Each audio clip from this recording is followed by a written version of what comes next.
Bienvenue sur le plateau de Parole d'élu, content de vous retrouver. Nous recevons aujourd'hui un homme très occupé, vice-président du conseil départemental des Vosges, délégué à la communication et aux outils numériques, premier adjoint à la mairie de la Bresse et président de la chambre d'agriculture des Vosges. J'ai nommé Jérôme Mathieu, bonjour. Bonjour.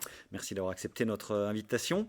Alors on vous a connu, et vous êtes toujours d'ailleurs éleveur, on vous a connu syndicaliste agricole. Comment s'est fait la bascule vers la vie politique proprement dite ?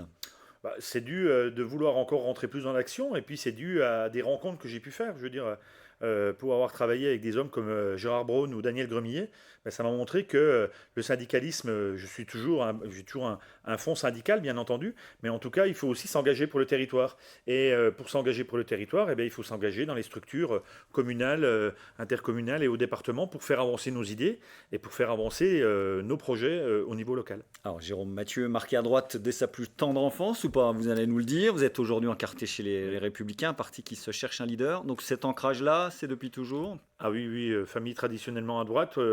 Mon engagement, je le dois aussi à mon papa qui était conseiller municipal, etc. Effectivement, toujours ancré plutôt à droite, oui. Comme chez beaucoup d'agriculteurs, il faut bien le dire, c'est la sociologie des élections nous le prouve.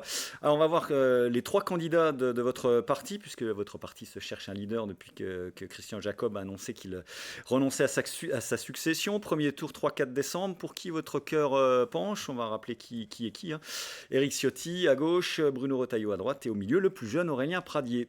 Moi, dans un premier temps, effectivement, c'est Aurélien Pradier parce que il insuffle une nouvelle vision, une nouvelle façon de fonctionner, et c'est pour ça que je me suis engagé, à mon niveau, je l'ai parrainé et je voterai Aurélien Pradier effectivement au premier tour pour justement amener de la nouveauté, amener de la jeunesse, parce qu'il veut aussi montrer que le parti, c'est un parti, mais c'est pas un parti d'élus.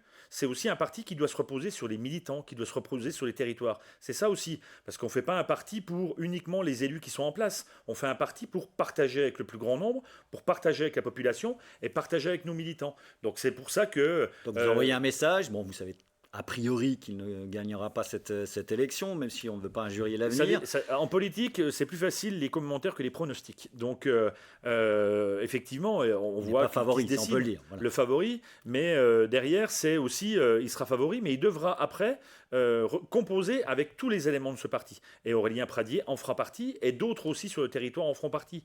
Donc, il faut absolument que l'on ait cette rénovation, refondation, je ne sais pas comment on peut l'appeler, en tout cas pour que le Parti des Républicains reste bien un parti avec une droite sociale, une droite ancrée sur les territoires et une droite aussi à l'écoute des militants et des habitants de notre pays. Alors, y compris sur l'engagement d'interrompre et d'arrêter le système des primaires. Vous étiez opposé également. Éric Ciotti l'a clairement dit. Oui. Pas de primaire avec moi. Et Laurent Wauquiez sera notre candidat pour la prochaine présidentielle. Vous êtes en phase avec ça au moins? Je suis en phase au moins avec fin des primaires.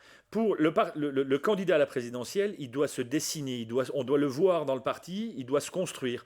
Et le fait des primaires, on perd du temps, on se bat entre nous, et après, derrière, soit on arrive trop tôt, soit on arrive trop tard. Il faut une personnalité. Alors, est-ce que ce sera Laurent Wauquiez? Est-ce que ce sera un autre qui sort de ce parti, qui arrive à faire le rassemblement de l'ensemble des forces élues, le rassemblement des idées, et puis qui arrivera à parler avec la population et à incarner quelque chose. Le candidat à la présidentielle doit incarner une envie, un espoir, mais sans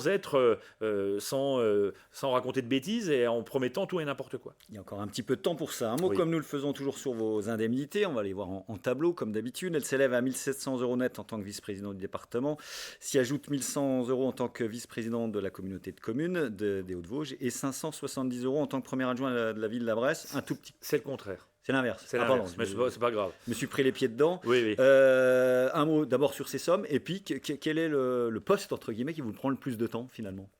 Le poste qui me prend le plus de temps, c'est vraiment géométrie variable. En tout cas, le poste qui me prend le plus de temps, c'est de faire vivre mon territoire et de représenter mon territoire.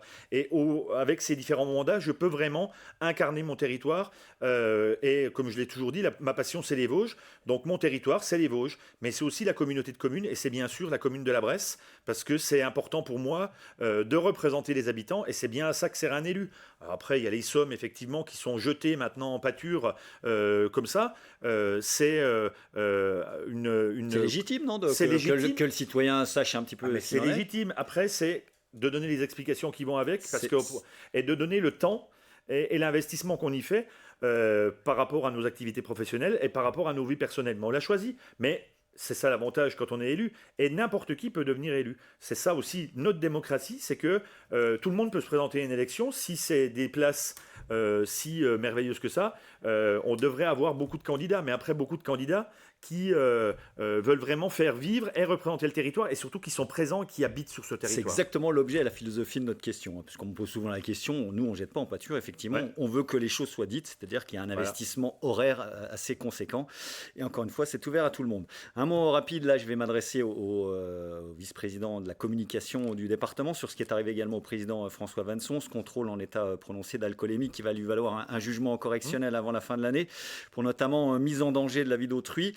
Il a fait son mea culpa devant les élus à l'occasion des réunions territoriales. Pour vous, l'affaire est-elle close pour autant ? L'affaire elle est close, entre guillemets. C'est un citoyen français qui a fait une infraction et qui sera verbalisé. Voilà, et il s'en est expliqué. Et pour moi, l'affaire est close. Oui, après, bien sûr, ça va suivre son cours et il sera sanctionné comme il se doit, pas plus, pas moins qu'un autre citoyen de notre territoire. Alors les Vosges sont en perte démographique depuis des années. Le dernier recensement de 2019 confirme la tendance. L'attractivité est dans vos compétences au sein du conseil départemental. Alors quel objectif ? Comment faire ? Quand on dit l'attractivité, oui évidemment tout le monde est pour. On veut qu'il y ait un territoire vivant avec de plus en plus de gens. Comment est-ce que vous prenez les choses au conseil départemental ? Comment on prend les choses au conseil départemental ? Déjà, l'attractivité et la politique d'attractivité tournent autour de la promotion et de la mise en avant de la marque Je vois la vie en Vosges depuis 2011. Qu'on voit partout maintenant au niveau national. Qu'on voit partout au niveau, bien sûr, départemental et aussi au niveau national.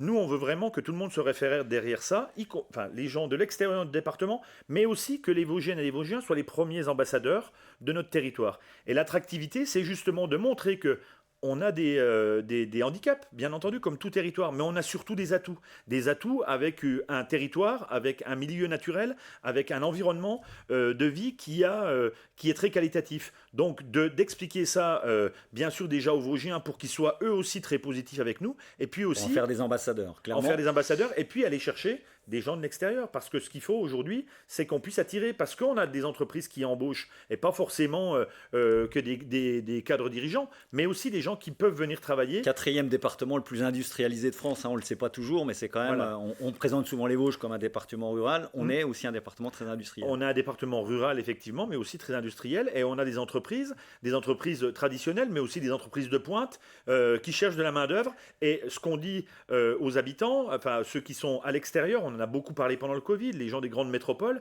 c'est qu'ils peuvent trouver dans les Vosges du travail, mais de la qualité de vie, et aussi des activités, et aussi de la culture. On n'a pas à rougir dans les Vosges de tout ce qui s'y passe, et de tout ce qui s'y pratique, et aussi un milieu associatif très riche. Alors, donc c'est ça l'attractivité, c'est de montrer tous les atouts, et de montrer vraiment toutes les qualités de nos territoires départementaux. Cet exode urbain dont on a tous entendu parler, les Vosges en ont peut-être profité un petit peu moins que notamment les régions de l'ouest de la France, c'était assez conséquent. Donc il y a un travail par rapport à ça encore à faire. Un reproche aussi que vous avez fait sur l'attractivité, c'est de souvent ne penser qu'au massif. Quand on parle des Vosges, c'est les Vosges. Quand on parle des Vosges, c'est les Vosges. Dans un train, il y a une locomotive, il y a des wagons. Et le département, il veut être la locomotive de tous les wagons. Il y a des wagons, effectivement, qui sont plus visibles aujourd'hui. Le massif est une vraie carte de visite pour notre territoire. Mais à nous aussi, par nos politiques départementales, par notre action au niveau du territoire, de montrer qu'il y a aussi des pépites et des choses extraordinaires à faire sur l'ensemble du département. Et ce massif, cette montagne, il faut qu'on en profite effectivement parce que les gens ils viennent en montagne, mais justement leur montrer qu'ils peuvent aller ailleurs dans notre territoire et que sur l'ouest vosgien, il y a aussi beaucoup de choses à faire et on peut aussi s'y installer parce qu'il y a aussi de l'industrie et des entreprises, des artisans, des exploitations agricoles qui peuvent embaucher. Alors ça va bientôt faire 1 an que le divorce a été prononcé, vous voyez ce que je veux dire, la communauté de communes des Hauts-de-Vosges s'est rescindée en 2 entités, en gros la Bresse-Vanier et 12 autres communes d'un côté, de l'autre Gérardmer et 6 autres communes, un constat à l'amiable, ça ne fonctionnait pas, donc ça tout le monde l'a bien compris. Presque 1 an après, où est-ce qu'on en est ? Il fallait vraiment passer à autre chose ? Il fallait vraiment passer à autre chose, effectivement, quand des territoires ne veulent pas travailler ensemble, c'est pas la peine de s'obstiner, on a divorcé, effectivement, première communauté de communes de France à divorcer, voilà. Mais derrière, derrière, c'est pas simple parce qu'il faut reconstruire, il faut expliquer aussi à nos habitants. Mais en tout cas, on a fait 2 territoires qui continuent à travailler ensemble sur certains sujets, bien entendu. Aujourd'hui, vous travaillez, les deux communautés de communes travaillent ensemble. Il y a des sujets sur lesquels on va continuer à travailler parce qu'on est quand même pas loin. Mais en tout cas, dans les exécutifs et dans la politique à mener au jour le jour, c'est 2 territoires et 2 bassins de vie différents. Donc vraiment, et Donc c'est pacifié. On peut dire que c'est pacifié aujourd'hui. Ça n'a jamais été en guerre. Hein. Je veux dire, il y a eu beaucoup aussi de petites phrases médiatiques qui ont été montées en épingle. Après, effectivement, on n'avait pas la même vision de l'intercommunalité. Un côté, nous, plus intégré, de l'autre côté, moins intégré. Nous, on pense qu'il faut vraiment travailler sur l'ensemble de ce territoire. Et c'est pareil. Quand la communauté de communes, c'est un état de fait aujourd'hui, et en tout cas c'est la même chose. Il y a des locomotives qui doivent tirer le territoire, mais tout le monde doit se sentir à l'aise dans ce territoire et avec des équipements au service de la population et puis au service de nos touristes. On comprend bien ce que vous dites en creux, c'est-à-dire que l'hégémonie jéromoise passait mal auprès de certains. Allez, il nous reste un peu plus de 2 minutes, Jérôme Mathieu. On va parler de l'échelle de la commune. À la Bresse, l'heure, comme partout, est à la sobriété énergétique, oui, avec des particularités chez vous. Vous produisez déjà depuis quelques années. Depuis 1900. Donc un bon siècle maintenant de l'électricité, oui, ce qui vous met un petit peu plus à l'abri des tenants et aboutissants des augmentations. Où est-ce qu'on en est aujourd'hui? Un petit mot sur la sobriété énergétique et sur l'eau, autre problématique majeure chez vous. Effectivement, la régie, à la Bresse, on produit 20% de notre consommation annuelle. Après, on n'est pas à l'abri non plus des augmentations de tarifs, puisque la réglementation sur les marchés, elle nous touche aussi. Mais en tout cas, ça nous permet d'avoir des marges de manœuvre. Alors, même si ce n'est pas la commune en tant que telle, c'est une régie qui dépend de la commune, ça nous permet en tout cas de pouvoir investir et de pouvoir continuer à faire pour que l'on soit encore plus autonome ou qu'on tende vers l'autonomie. Mais sobriété quand même, malgré tout. Mais sobriété quand même. On a arrêté totalement l'éclairage public. On l'avait déjà arrêté en partie il y a 4 ans sur une partie du territoire la nuit. Là, toute la nuit, de 23h30 à 4h30, l'ensemble de l'éclairage public est éteint parce que c'est aussi de montrer l'exemple. Il faut montrer l'exemple. Sans problème ? Sans problème. Donc les Bressots et les gens qui passent, aucun Sans retour. On n'a eu aucun retour et en tout cas les gens comprennent et il faut montrer l'exemple. C'est le même sujet sur l'eau. Vous avez parlé de l'eau. On a eu des difficultés comme beaucoup de territoires sur l'approvisionnement en eau. On a fait beaucoup de communication et les habitants l'ont bien compris et on a eu moins de consommation d'eau cet été. Donc ça veut dire que si on explique et si on montre aux gens vers quoi il faut aller et pourquoi il faut y aller, on y arrive. Y compris chez les résidents secondaires, plus de la moitié chez vous, hein, on rappelle. Y compris chez les résidences secondaires, effectivement, parce que l'eau est un bien commun, il faut le préserver le plus possible. Il reste 30 secondes. Un petit mot sur le salon de l'agriculture. Je ne peux pas vous recevoir sans qu'on en dise un mot. Il va être très particulier. Est-ce qu'il aura la même ampleur que d'habitude avec forcément des conditions de transport qui sont plus chères pour tout le monde? On espère. On aura une journée vosgienne, c'est sûr? On aura une journée vosgienne, c'est sûr. Alors elle n'est encore pas fixée dans la semaine, mais on aura une journée vosgienne. En tout cas, on fera en sorte d'emmener tous ceux qui veulent bien venir avec nous, même si on sait que les coûts vont être un problème, etc. Mais en tout cas, c'est toujours un moment où on va mettre en avant l'agriculture et l'agroalimentaire de notre territoire et c'est extrêmement important parce que l'agriculture et l'agroalimentaire dans notre territoire, c'est aussi un élément fort de notre économie. Jérôme Mathieu, le premier adjoint de la commune de la Bresse, vice-président du conseil départemental, était notre invité. Merci beaucoup. Merci. On se retrouve la semaine prochaine avec une de vos collègues, Elisabeth Delgenini, conseillère régionale. Merci à tous. Très bonne semaine.